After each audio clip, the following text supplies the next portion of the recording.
The Galactic Council's chamber had witnessed the submission of 347 species over the millennia.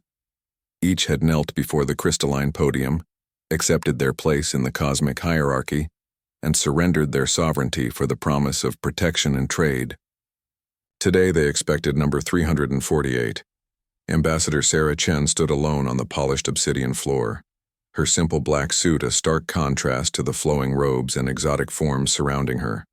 The council's representatives loomed above on their elevated seats, the insectoid creks with their compound eyes glittering, the gaseous ethereals pulsing with bioluminescent patterns, and the massive Gorvani, whose rocky hides scraped against their stone thrones. High Counselor Thane, a being whose species had long ago transcended physical form and now existed as pure energy within a containment suit, spoke first.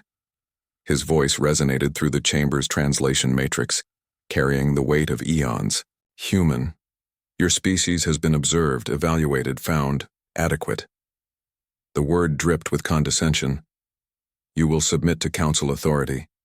Your military will be dissolved. Your worlds will be administered by appointed governors. Your people will serve where the council deems useful. The chamber fell silent. Every species before had either immediately accepted or requested time to consider, which always led to the same outcome. The council's power was absolute. Their fleets could glass entire star systems. Their technology was beyond comprehension. Resistance was not merely futile, it was inconceivable. Sarah looked up at the assembled beings, her dark eyes steady and unflinching. She had been chosen for this moment not because she was humanity's greatest diplomat, but because she was humanity's greatest truth-teller. The weight of 8 billion souls pressed upon her shoulders, yet she stood straight. No. The single syllable echoed through the vast chamber like a thunderclap. Several counselors physically recoiled. The Krex delegates' antennae twitched in confusion. Whispers rippled through the gallery where representatives of vassal species watched in horrified fascination. High Counselor Thane's energy form flickered. Clarification required. You refuse the council's generous offer of integration? I refuse your demand for submission, Sarah replied, her voice carrying clearly in the sudden stillness. Humanity does not kneel. Counselor Vex of the Saurian hegemony leaned forward, his scaled features twisted in disbelief. Young species, you do not comprehend what you reject. The council offers order, peace, an end to your barbaric ways. Sarah's lips curved in something that wasn't quite a smile. Barbaric? Perhaps, but free. Freedom is an illusion, rumbled the massive Gorvani, representative stones grinding as he shifted. We offer reality. Submit or be made to submit. You can destroy our worlds, Sarah acknowledged. You can kill every human alive, but you cannot make us submit. That requires something you've forgotten how to recognize: choice. The chamber erupted in cacophony. Representatives argued in dozens of languages, their translation matrices overlapping in a symphony of confusion and outrage. How could these newcomers, barely a century into space travel, dare refuse the council that had brought order to the galaxy for 10,000 years? High Counselor Thane raised his hand and silence returned instantly. Human ambassador, you speak of choice as if it matters. Observe. The chamber's walls shimmered, displaying the void of space where Earth's small fleet hung in formation, 200 ships against the council's 10,000.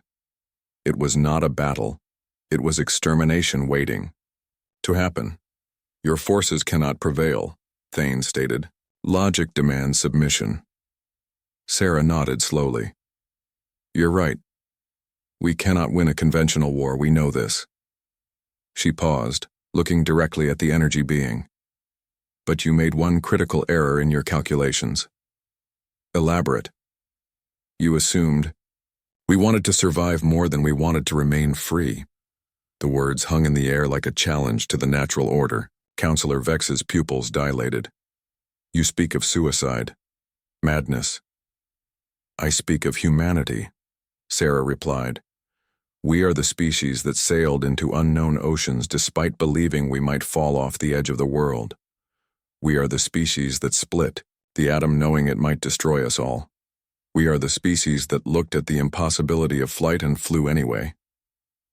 She gestured toward the display showing Earth's fleet. Every ship out there is crewed by volunteers. They know the odds. They chose to be here because some things matter more than survival. High Counselor Thane's form pulsed brighter. You would choose extinction over integration? We would choose freedom over chains, even golden ones. Sarah's voice carried, no bravado, only certainty. You've conquered the galaxy by offering security to species who feared death more than servitude. But you've never faced a species that feared servitude more than death. The silence stretched taut. Finally, Counselor Vex spoke, his voice uncertain for the first time in millennia. What do you propose? Sarah straightened. Trade, yes. Exchange of knowledge, certainly. Cooperation against common threats, absolutely. But as equals, not as subjects. You want our compliance? Earn it. You want our respect? Show us you deserve it. High Counselor Thane's energy form dimmed, then flared. And if we refuse? Sarah's expression didn't change. Then you'll have to explain to your perfect, ordered galaxy why one small, stubborn species chose to burn rather than bow, and every time another species faces the same choice, they'll remember that someone, somewhere once said no. The chamber fell into the deepest silence in its history. For the first time in 10,000 years, the Galactic Council faced something they had never encountered, a species that valued freedom more than existence itself. High Counselor Thane flickered one final time before speaking. The Council, Mom, will consider your proposal. Sarah nodded once. Earth will be waiting for your answer. As she turned to leave, whispers began again, but these were different. In the gallery, representatives of vassal species looked at the small human with something that hadn't existed in the galaxy for millennia. Hope. Behind her, the great council of the galaxy sat in stunned silence, suddenly uncertain of everything they thought they knew about power, order, and the price of freedom. The human had said no.